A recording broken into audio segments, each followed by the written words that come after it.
Welcome to Van, a historic garden in the heart of Surrey.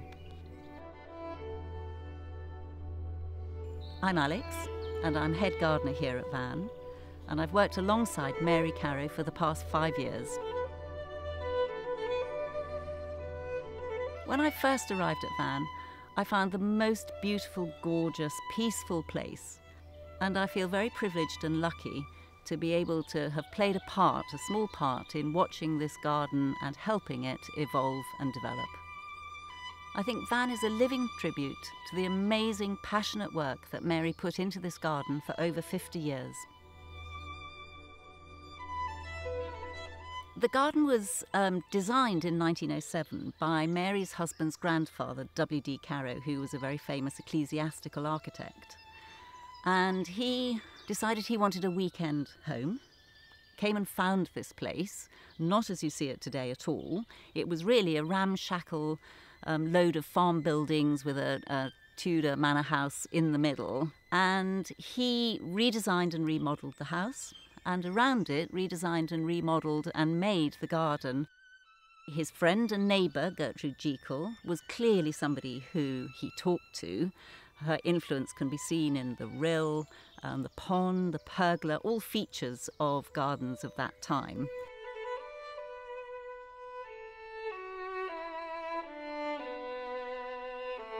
Martin and Mary inherited the garden in 1969, so they were here, she was here for 50 years.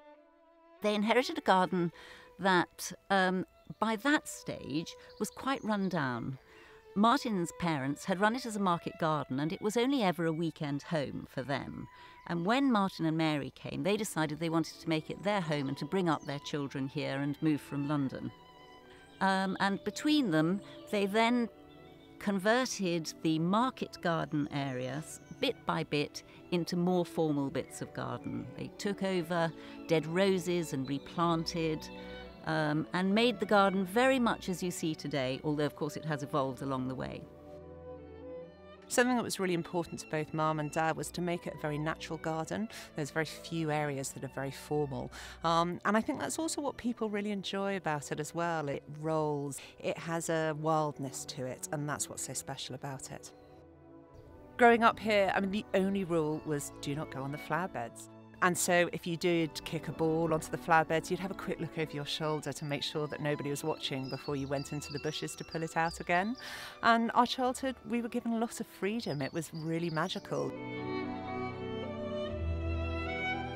When Martin died unexpectedly, Mary then took it upon herself, and she had previously been the undergardener. The garden was Martin's passion. He was in it all day long. The children always complained they never saw him at all. And Mary took on this role herself. She then decided that she would dedicate everything she did in the garden to Martin's memory. She just loved it, and even though she was 81, she would spend hours out here. I mean, 8-9 hours a day in the freezing cold gardening. I mean, she was a lesson to us all on how to work hard.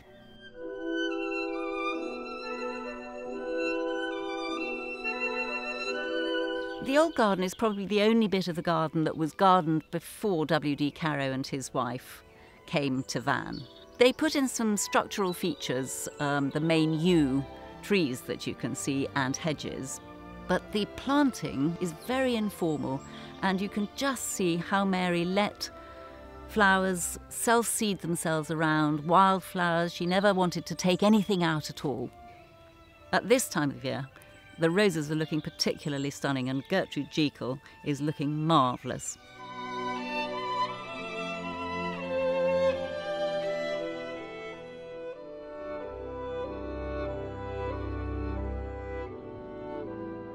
The south herbaceous border was created for Martin's parents, who lived in the South End when Mary and Martin came to live at Van. And they created this little private area that the children weren't allowed to go in. And they built a beech hedge with an arch to go into the field.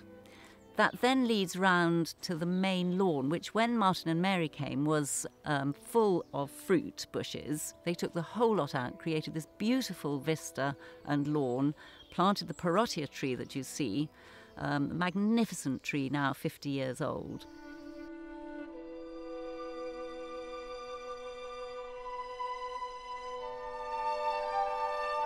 From the main lawn, you will go down to the water garden. The water garden was the bit that was heavily inspired by Gertrude Jekyll and for which she produced most of the plants. Mary always used to say to me that if Gertrude Jekyll was looking down from above and she'd see what a thug Trachistemon was, I'm absolutely certain she wouldn't have planted it here. It's the bane of my life.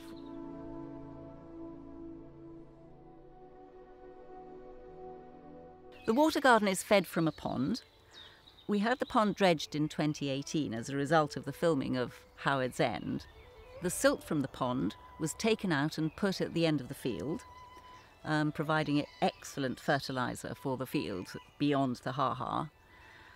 We replanted the east bank only 2 years ago into thick clay. The ground here is thick clay and over 100 years has been heavily manured and composted to make most of the borders really workable. But this was a real challenge, getting plants into that pond.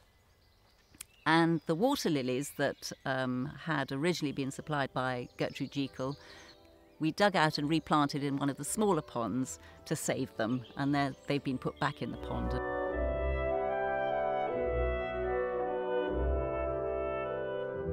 So at the top end of the pond is the rill, and this is the most formal bit of the garden with its yew hedges, beautiful yew balls, and a mixture of herbaceous planting. When Mary and Martin came to Van, it was full of roses, but Mary and Martin found that the deer came in and ate the tops of them and they hardly had any flowers, and she said to Martin one day, "That's it, I've had enough of roses, I want to do something completely different here." And Martin planted it up with the most beautiful, wonderful selection of plants, so there's some interest at any stage of the year.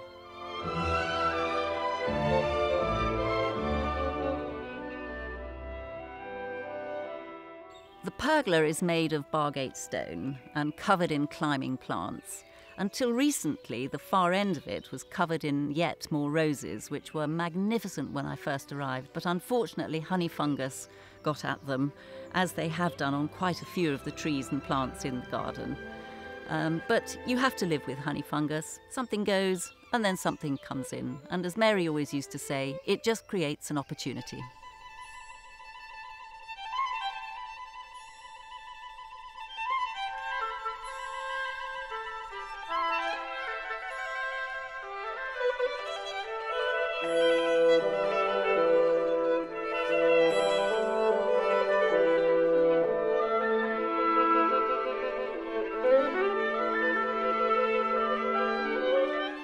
The crinkle-crankle wall, which hides the old orchard, was a feature of Victorian gardens. And the one here is planted up with peaches and apricots and irises and sits beside the old greenhouse. When they came here, there were 2 greenhouses. They took one down, deciding that one would really be enough for their needs, and turned that into a vegetable bed. Vegetables then stretched all the way from the greenhouse to the main house when they inherited the garden. And over the years, these have been portioned up to make vegetable beds, a fruit cage, double herbaceous border, and also a centenary garden, which Mary put in 2007. She designed yew seats to go around some rather beautiful oak benches that she had designed in W.D. Carrow's style and specially made. The benches sit on a floor of upturned bottles. These bottles are as homage to the medieval glassworks that they discovered in the copse on the other side of the field. Mary used to very much enjoy telling people how much wine she had to drink in order to make all those floors.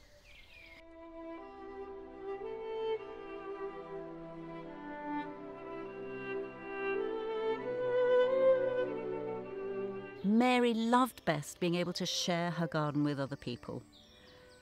She didn't have any particular favourite parts that she would sit in. In fact, she didn't sit still at all. But she loved other people's praise and appreciation, and she had a comments book which goes back for 50 years and enjoyed nothing better than looking at those comments.